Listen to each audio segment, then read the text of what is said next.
Morning students, welcome to physics room. आज के session की शुरुआत हम एक क्वेश्चन के साथ करने वाले हैं। ध्यान से सुनिएगा। सपोज करिए कि आप अभी आपके स्कूल की जो बिल्डिंग है उसके छत पे खड़े हुए हैं और मैं आपसे एक क्वेश्चन करता हूं कि बताइए आपको आपके स्कूल की बिल्डिंग रेस्ट में नज़र आ रही है या मोशन में। यानी जो स्कूल की बिल्डिंग है वो आपको रुकी हुई नज़र आ रही है या मोशन में नज़र आ रही है। आपका जवाब होगा कि सर मुझे मेरे स्कूल की बिल्डिंग रेस्ट में यानी रुकी हुई नज़र आ रही है। तभी सेम टाइम पर मैं आपके दोस्त से, जो कि अभी एक एरोप्लेन में बैठा हुआ है और वो एरोप्लेन आपके स्कूल के जस्ट ऊपर से अभी निकलते हुए जा रहा है, उससे भी मैं सेम टाइम पे यही क्वेश्चन करता हूँ। वो एरोप्लेन की विंडो से नीचे देखता है और जवाब देता है कि सर मुझे तो जो स्कूल की बिल्डिंग है वो पीछे जाते हुए नज़र आ रही है यानी मोशन में नज़र आ रही है। मतलब कि सेम टाइम पर एक ही ऑब्जेक्ट यानी स्कूल की बिल्डिंग आपके लिए रेस्ट में है और आपके दोस्त के लिए मोशन में। क्या ये पॉसिबल है? क्या ये संभव है कि एक ही ऑब्जेक्ट किसी के लिए रेस्ट में है तो किसी के लिए मोशन में? कैसे हम आइडेंटिफाई करेंगे कि कोई ऑब्जेक्ट कब रेस्ट में है और कब मोशन में? हम कैसे ये डिसाइड करेंगे कि जो ऑब्जेक्ट है वो रेस्ट में है या मोशन में? तो चलिए आइए आज हम समझते हैं कि रेस्ट क्या है और मोशन क्या है। तो लास्ट क्लास में हमने समझा था कि रेफरेंस पॉइंट क्या होता है, पोजीशन क्या होती है, और आज हम समझने वाले हैं कि what is rest and what is motion. और साथ ही साथ हम ये भी जानेंगे कि why rest and motion are relative terms. साथ ही वीडियो के एंड में मैंने लास्ट क्लास से जो आपसे क्वेश्चन किया था कि आसमान में उड़ते हुए एरोप्लेन में बैठा एक इंसान अगर ये कह रहा है कि एरोप्लेन मोशन में नहीं है, रेस्ट में है, तो क्या वो सही कह रहा है या गलत कह रहा है? इसका जवाब भी आपको वीडियो के एंड में मिलेगा। तो वीडियो को ध्यान से सुनिए, ध्यान से सुनते रहिए।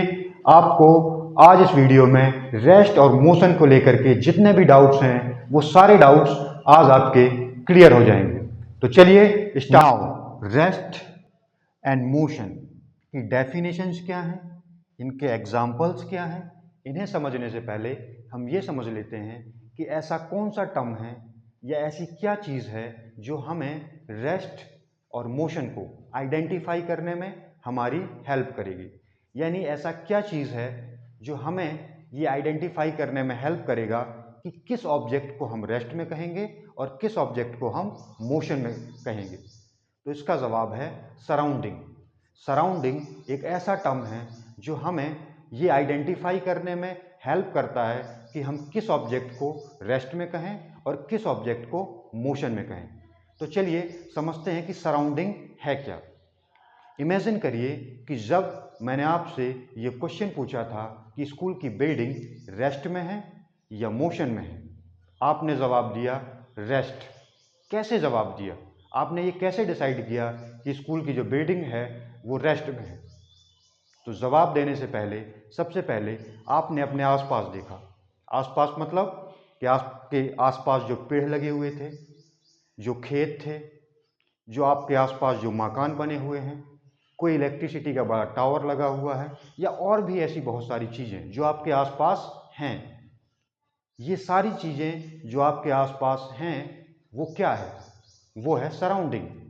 और आपकी सराउंडिंग के रिस्पेक्ट में जब आपने अपने स्कूल की बिल्डिंग को देखा तो जो स्कूल की बिल्डिंग की पोजीशन है वो फिक्स थी।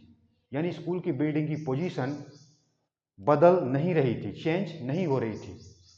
तो सबसे पहले आपने अपनी सराउंडिंग को देखा यानी अपने आसपास देखा और उसके रिस्पेक्ट में आपको अपने स्कूल की जो पोजीशन है वो बदलती हुई नज़र नहीं आई, यानी स्कूल की बिल्डिंग रुकी हुई नज़र आई। तो आपका जवाब आया कि स्कूल की जो बिल्डिंग है वो रेस्ट में है। लेकिन वहीं जब यही सवाल, सेम सवाल मैंने आपके दोस्त से पूछा तो उसने भी सेम काम किया।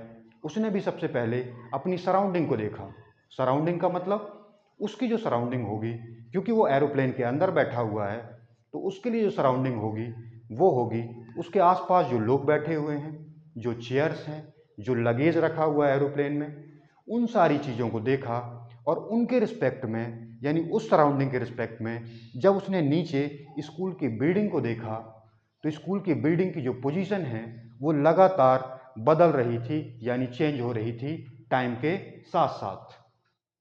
तो जब स्कूल की पोजीशन लगातार टाइम के साथ साथ चेंज हो रही थी, यानी स्कूल की बिल्डिंग उसके लिए पीछे की तरफ जा रही थी, तो उसका जवाब आया कि सर स्कूल की जो बिल्डिंग है वो रेस्ट में नहीं है, वो मोशन में है।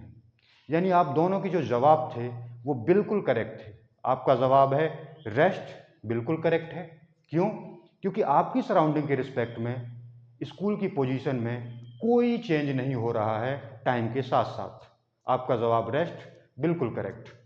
और आपके जो दोस्त का जवाब है मोशन, वो भी करेक्ट है। क्यों?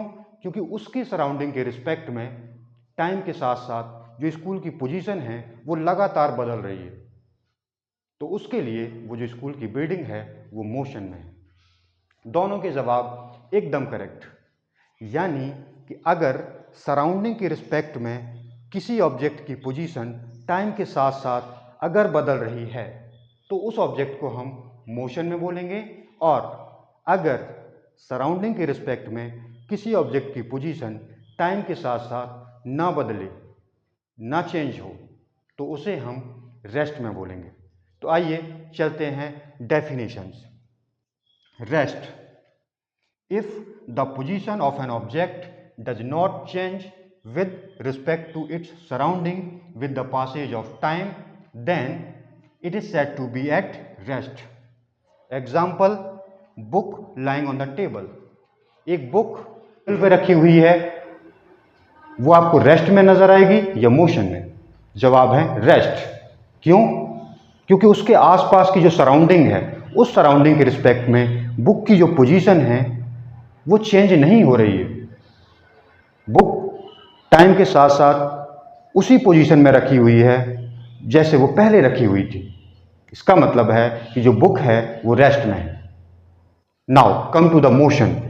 Motion, if the position of an object is continuously changing with respect to its surrounding with the passage of time, then it is said to be in the state of motion.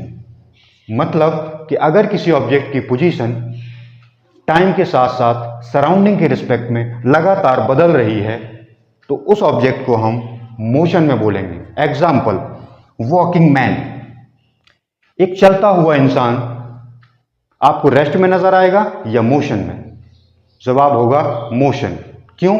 क्योंकि surrounding के respect में उस person की, man की जो position है वो लगातार आपको चेंज होते हुए नजर आएगी टाइम के साथ साथ। इसका मतलब है कि वो जो पर्सन है, वो जो मैन है, वो मोशन में है। नेक्स्ट एग्जांपल है फ्लोइंग वाटर, बहता हुआ पानी। आपको रेस्ट में नजर आएगा या मोशन में? जवाब है मोशन। क्योंकि जो पानी है वो किनारों से आगे जाते हुए आगे की तरफ फ्लो करता है, यानी किनारे, यानी पानी की जो सराउंडिंग है वो। तो किनारों के रिस्पेक्ट में, रिवर के जो किनारे हैं उसके रिस्पेक्ट में जो वाटर है उसकी पोजीशन टाइम के साथ साथ लगातार चेंज हो रही है, यानी बदल रही है। तो उस वाटर को हम, फ्लोइंग वाटर को हम मोशन में बोलेंगे। Why rest and motion are relative terms. मतलब रेस्ट और मोशन रिलेटिव क्यों है? रिलेटिव का मतलब है कि एक ही ऑब्जेक्ट, एक ही स्कूल की बिल्डिंग किसी के लिए रेस्ट तो किसी के लिए मोशन में क्यों है? तो इसका जवाब है rest and motion are relative terms because they depend on the observer's frame of reference.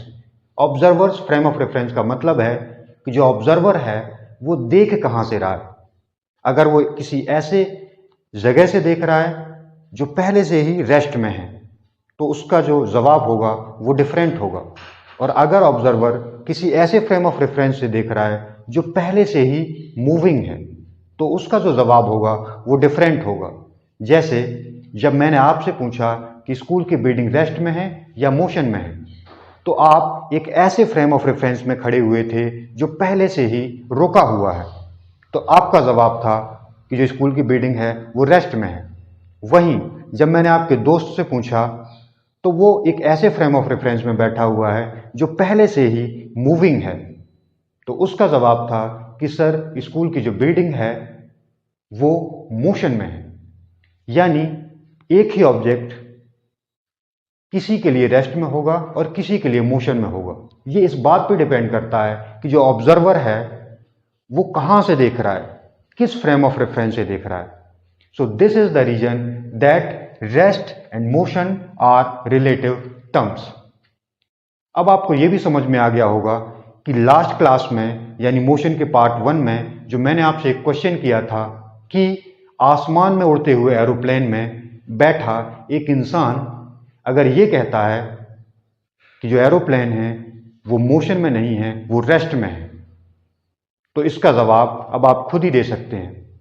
जवाब होगा कि वो सही कह रहा है कि उसके लिए जो एरोप्लेन है वो रेस्ट में होगा। क्यों? क्योंकि सबसे पहले वो अपनी सराउंडिंग को देखेगा।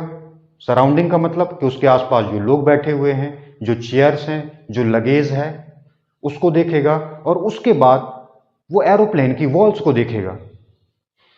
और उसके रिस्पेक्ट में, क्योंकि एरोप्लेन की जो दीवारें हैं, वॉल्स हैं, या मैं बोलूं कि एरोप्लेन की जो पोजीशन है वो उसकी सराउंडिंग के रिस्पेक्ट में उसकी पोजीशन, एरोप्लेन की पोजीशन जब नहीं बदलेगी, इसका मतलब है कि उसे एरोप्लेन रेस्ट में नजर आएगा। So this is all about the rest, motion and why rest and motion are relative terms. तो अगर ये वीडियो आपको पसंद आया है तो चैनल को सब्सक्राइब करें, लाइक करें, शेयर करें और फीडबैक के लिए कमेंट जरूर करें। साथ ही साथ आप जो वीडियोस हैं उनके साथ साथ आप नोट्स भी बनाते रहें, क्योंकि अगर आप नोट्स नहीं बनाएंगे तो ये जो वीडियोस हैं, ये जो कंटेंट है वो आपके लिए इतना यूजफुल नहीं रहेगा। तो ध्यान रहे कि आपको वीडियोस तो देखने ही हैं, साथ ही साथ आपको नोट्स भी बनानी है। लास्ट क्लास में मैं आपको रेफरेंस पॉइंट, पोजीशन बता चुका हूं और आज हमने rest, motion and why rest and motion are relative terms, इतनी सारी चीजें समझ ली हैं, जान ली हैं। तो आपको वीडियो के साथ साथ नोट्स भी बनाते हुए चलना है।